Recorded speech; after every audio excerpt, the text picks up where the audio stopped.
O que é a Flapress? Ela existe? Vamos debater sobre isso depois da vinheta.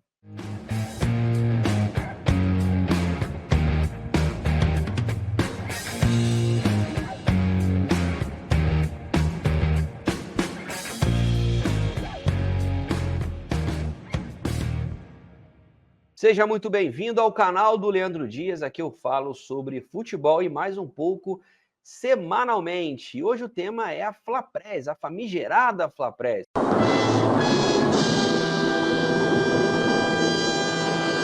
Complô midiático em torno do clube de maior torcida do país? Vamos trocar essa ideia aqui, não sem antes pedir para você deixar o like. A inscrição no canal é muito importante, esse movimento para mim, não custa absolutamente nada, é de graça e você vai estar dando para mim uma ajuda incrível, pode acreditar nisso. E se você já é fã do que eu faço, desde a época do Netflix, está me conhecendo agora e quiser contribuir mais, está passando aqui para vocês na tela o meu e-mail Pix para você contribuir com qualquer valor.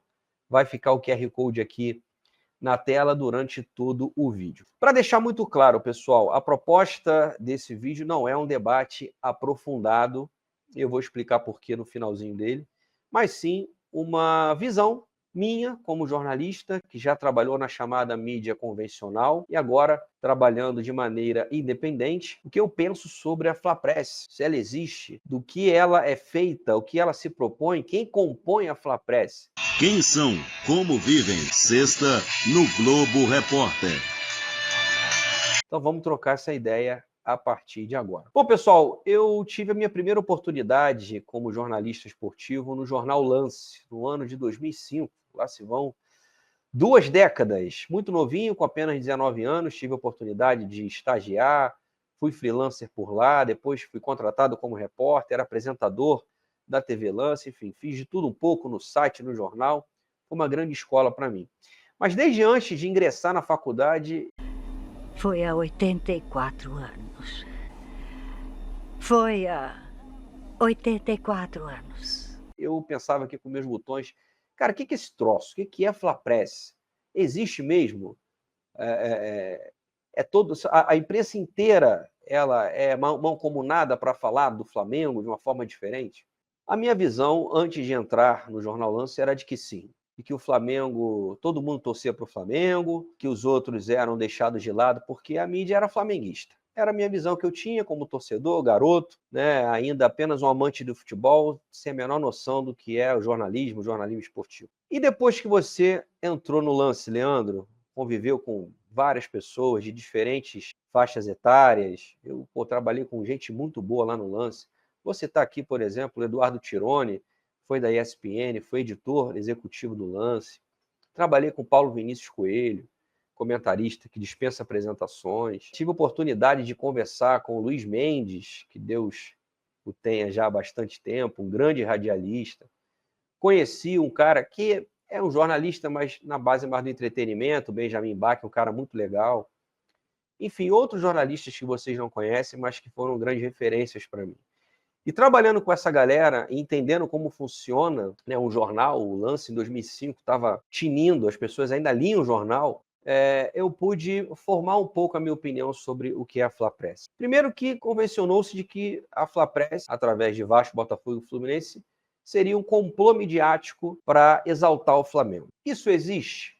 Na minha visão, não. Não. Eu não acho que há um sistema, uma organização de veículos diferentes que, porventura, são concorrentes, que se reúnem ali na calada da noite ou tentam, de alguma forma, criar um discurso, né, único de que o Flamengo precisa ser o mais exaltado. Eu não acho que há uma organização nesse sentido. Porém, de forma individual, entendo-se que sim, o Flamengo é muito mais valorizado do que qualquer outro clube do Brasil, inclusive os clubes de São Paulo, que aí é outro papo, a gente pode debater uma ocasião posterior.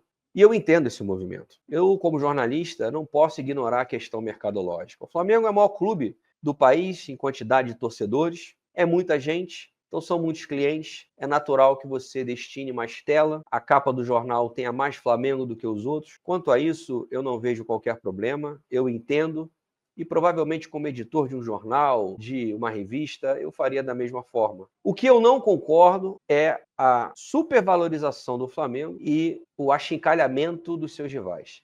E é o que acontece muitas vezes. Para se valorizar o Flamengo, você precisa pisar, detonar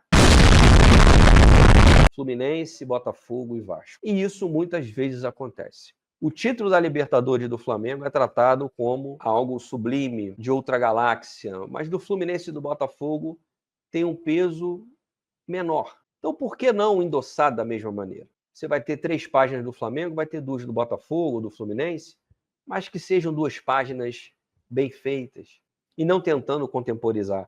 Vamos lembrar aqui, na época da Unimed, que patrocinou o Fluminense por 15 anos, já teve veículo cobrindo a eleição da Unimed.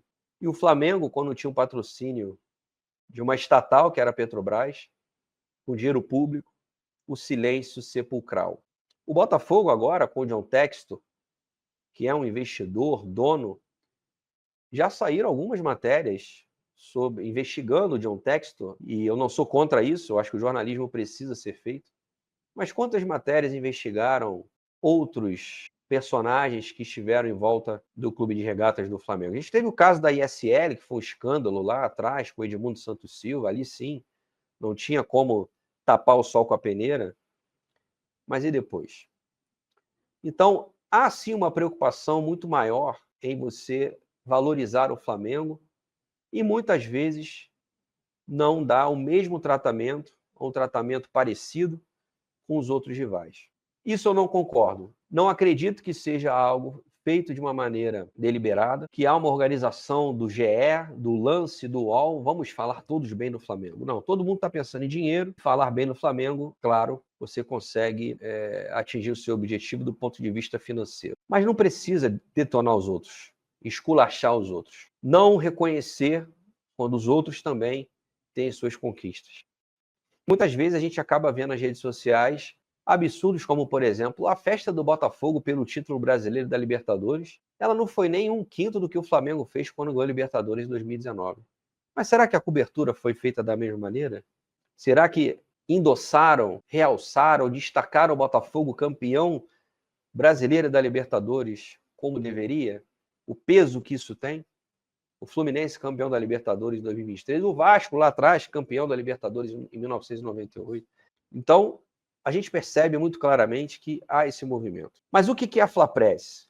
Exatamente o que eu acabei de dizer. Eu acho que são atitudes isoladas que, para o torcedor que consome tudo, acaba entendendo que se configura num grande conglomerado midiático para você exaltar de maneira exacerbada. Ai, que burro! Dá 0 para ele! O Clube da Gávea. Isso eu não posso concordar de maneira nenhuma. Eu falei que o vídeo não é para ser aprofundado, não é ideia do canal, não tem tempo aqui. Mas eu vou deixar para vocês aqui, nosso editor, o Jonathan, vai colocar aqui na tela, um artigo muito interessante que se chama O Caso Flapress, Jornalismo, Futebol e Imparcialidade, dos autores Fausto Amaro, Montanha, Carmelo Silva, Henrique de Almeida e Camila Augusta Alves. Foi lançado em 2012 na cidade de Ouro Preto. Eu peço a atenção de vocês para acompanhar esse artigo. Muito interessante. E um outro que eu vou deixar aqui também, ambos vão estar no link na descrição. Eu não estou ganhando absolutamente nada, apenas acho interessante, já li. É um livro que se chama Um Grande Flamengo, um Brasil Maior, de Renato Soares Coutinho. O Clube de Regatas do Flamengo e a construção do imaginário político nacionalista popular. É uma análise, uma avaliação de 1933 até 1955 do motivo que levou o Flamengo a se tornar o clube mais popular do Brasil de futebol. Não é um relato apaixonado de torcedor, nada disso. É uma obra que vai examinar de forma histórica o que aconteceu nesse período, que forjou o Flamengo como a maior torcida do país, e que explica um pouco da tal da Flapress. Ela existe, não é organizada, nem estruturada do ponto de vista organizacional, mas de forma individual acaba permeando no imaginário coletivo. Se você gostou do vídeo, deixa o like aqui, o seu comentário. Você acha que existe a Flapress? Não existe? Coloca aqui, vamos debater. Eu vou ficando por aqui, galera. Até o próximo vídeo. Um abraço. Valeu!